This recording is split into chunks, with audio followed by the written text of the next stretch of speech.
যদি দেখার ইচ্ছে হয় তোমার নিঠুর মনে কালিন্দীর ঘাটে আইসো দুপুরের সময় আমি জল ভরে মাইছাল করিয়া দেখব নয়ন ভরিয়া জল ভরিবা আমি জল ভরি মাইছাল করিয়া দেখব নয়ন ভরিয়া দেখো আসিয়া হাততালি খুব সুন্দর হয়েছে।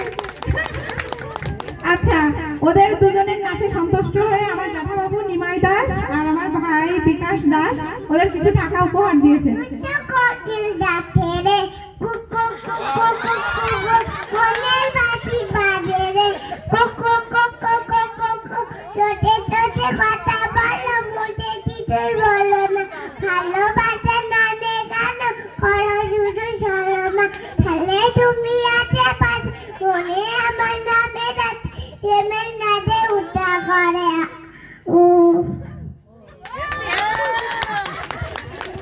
আচ্ছা এ পর্যায়ে নৃত্য নিয়ে আসছে কি নাম বলো?